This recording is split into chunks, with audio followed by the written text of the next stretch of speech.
someone who can sit for 6 straight hours and neither blink nor think of taking a break for a pee. Really? No, not me, man. I know my limits. Huh? Joy. Joy can do it. My mother can do it. Her name is Joy. My mother's name is Joy. Not that Joy. Well, yeah, I was being sarcastic. Okay. Yeah, see it. July 8th, 1951. Something happens this week, which may be the harbinger of great things to come. This week, command on both sides agree that next week they will begin ceasefire negotiations to hopefully end the Korean War.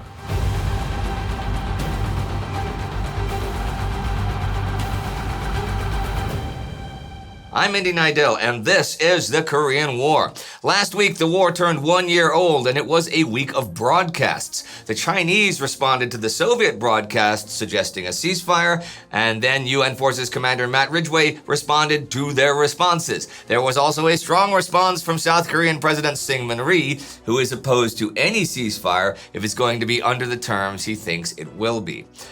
The Communist Chinese do answer Ridgway's broadcast on the 2nd as this week begins. Peking Radio says, "We are authorized to tell you that we agree to suspend military activities and to hold peace negotiations, and that our delegates will meet with yours. We suggest, in regard to the place for holding talks, that such talks be held at Kaesong on the 38th parallel. If you agree to this, our delegates will be prepared to meet your delegates between July 10th and July 15th, 1951. The message is signed by both Kim Il-sung, Commander-in-Chief of the KPA, the North Korean Army, and Peng Dehuai, Commander-in-Chief of the Chinese People's Volunteers. According to T.R. Fehrenbach, until this point, Peng Dehuai's name has been unknown to UN intelligence. Dean Rusk, Second Assistant Secretary of State for Far Eastern Affairs, thinks it's weird that Kim would sign a statement that says, "We are authorized," since he's actually the head of his government. But also, what do they think of meeting at Kaesong instead of aboard the Danish hospital ship Jutlandia at Wonsan Harbor, as they suggested last week? There are, of course, military issues with this, since Kaesong, just south of the parallel, is currently under Communist forces' control, though 8th Army units are only like 15 kilometers away from it at this point.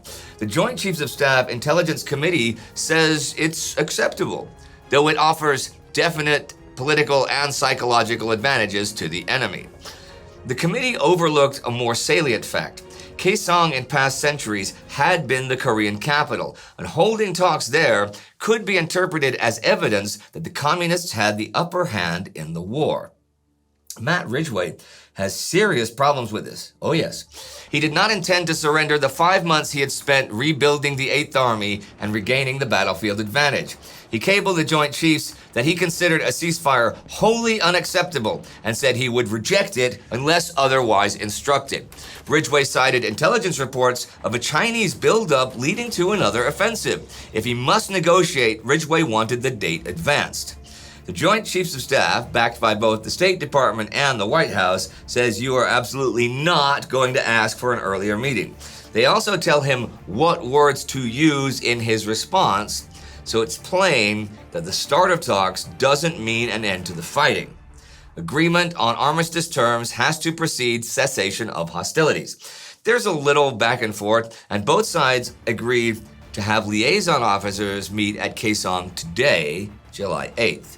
There's a couple of things that have to be figured out before that, though. Remember during the MacArthur hearings, U.S. Secretary of State Dean Acheson had talked of a hopeful ceasefire along the 38th parallel. Well, that reflected military reality at that time, but not quite so much now. 8th Army has taken a whole lot of territory north of the parallel recently, as far as 60 kilometers north of it in some places. They don't want to just have to give that up. However, south of the parallel and west of Seoul is the whole Imjin River Basin, with all its streams and marshes and all. This doesn't have any military value to the UN forces, so it's been bypassed.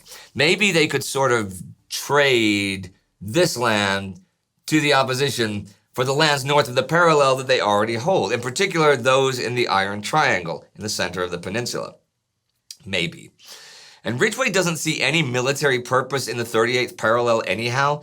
And talks with the Joint Chiefs before now have envisioned a buffer zone like 30 kilometers deep, centered on where the troops are whenever they make the agreement. But that means pulling back some 15 kilometers, so it's tricky.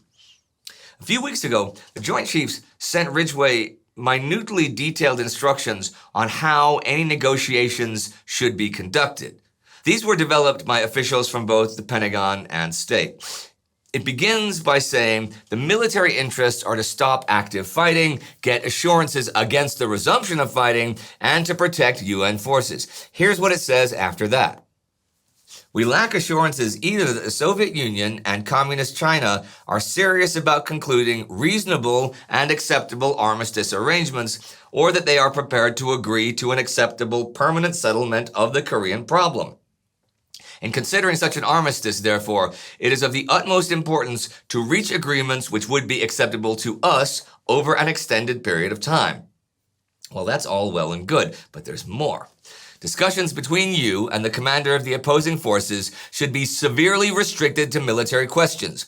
You should specifically not enter into discussions of a final settlement in Korea or consideration of issues unrelated to Korea, such as Formosa and the Chinese seat at the United Nations. Such questions must be dealt with at government level.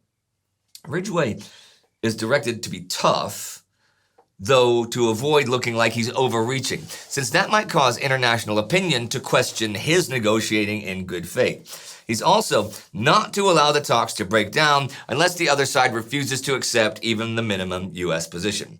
Okay, cool. And what is the minimum U.S. position? You get another long quote to explain that. A long one.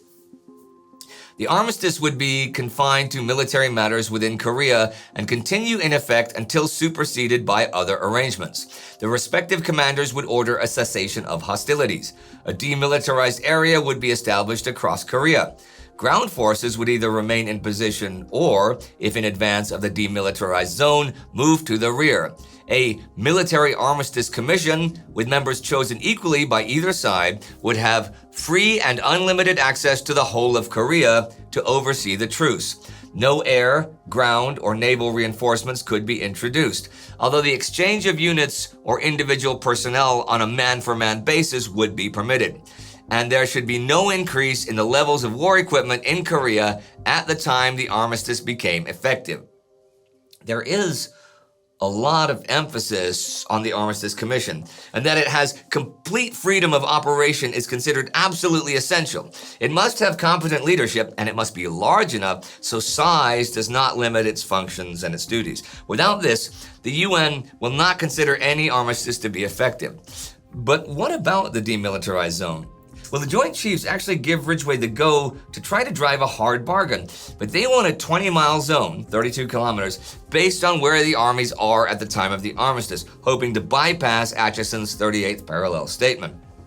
For example, he might open negotiations by demanding the communist forces withdraw 20 miles or more along the whole front.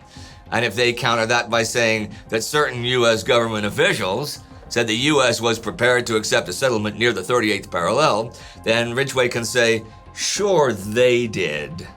And that's for the governments negotiating a political settlement. This is a military arrangement, and some of what you propose involves giving them some territory south of the parallel, and them letting you keep other territory north of the parallel. There's also the sticky situation of POWs and returning them to the other side. The UN currently has like 150,000 North Korean and Chinese POWs, and they have like 10,000 or so UN POWs. Rusk has been pretty clear that just a blanket repatriation would give North Korea pretty much the force it had at the start of the war last summer and would by necessity change the whole military situation. So they have to insist on exchanges being on a man-for-man basis. And who is going to be on the negotiating team? Well, Ridgway really wants someone with self-control, some senior officer who could sit there and maybe take endless hours of communist BS without getting upset and without ending the talks with a nasty comeback. He figures the other side will try to talk them or bore them into submission. So he wants a guy who, as he tells an associate, can sit for 6 straight hours and neither blink nor think of taking a break for a pee. There is a guy he's settled on. A guy who hates communist ideology, does not like the political constraints of the Korean War, but does not complain publicly and goes about his job. And his job is Commander of Naval Forces Far East. I'm talking about Admiral Turner Joy, who saw heavy service and was decorated for it often in World War II. I mention that because the rest of Ridgway's team is also World War II combat vets, but from different theaters. There's Henry Hodes, now 8th Army Deputy Chief of Staff, but who ran an infantry regiment in Europe in World War II. Lawrence Craigie, now Far East Air Force's Vice Commander, but then ran a fighter wing in North Africa. Arleigh Burke, now Deputy Chief of Staff, Far East Naval Forces, but then ran destroyer groups in the Pacific and was later Chief of Staff of the Fast Carrier Task Force. The ROK, the South Koreans, for its part, sends Corps Commander Paik Sun-yup, whom we've seen time and again is extremely capable and talented.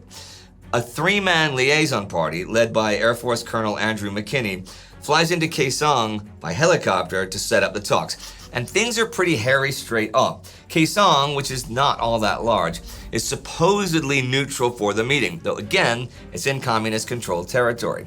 But the arrivals are surrounded by communist soldiers bearing machine guns who sort of wave them menacingly for the communist press photographers there. According to their bosses, the US is suing for peace, and everyone back home should see it. There are a couple more little tricks they do. Well, we'll really do next week, but they start doing now. Like, they saw off part of the legs of the chairs to make the US representatives appear shorter. Communist photographers make good use of the shots of the participants at the table, and when the pictures are viewed across Asia, they give the illusion of defeated Americans. That may be, but what gets going at Kaesong I shall cover next week, for this week of the war is over. A week of, well, pretty much a week of agreeing what to agree on or what not to bring up, but basically sorting out the preliminary details to opening ceasefire negotiations. Negotiations which may put an end to this war. Actual strategy for the UN side will come from Washington, and each day's presentation outlined in advance. But experts on Asia give the Americans careful advice for dealing with the Chinese and North Koreans. Do not make them lose face, and try to leave an option for them to withdraw from a position without appearing to abandon it. There are going to be language issues, like it or not, with things being translated back and forth between Chinese, Korean, and English. Ridgway has high hopes. Here's a quote from him that's from that Joseph Goldin Korea book. Great book.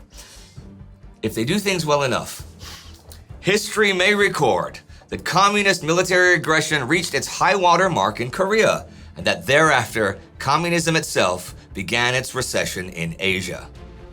Well, it could happen. And if it does, then I will be right here to record it. And that is thanks to the Time Ghost Army, who power all of our channels and productions. You too can be part of this by joining the Time Ghost Army at timeghost.tv or patreon.com. Miles Zuckerman is the Army Member of the Week here. Do not forget to subscribe, and I'll see you next time.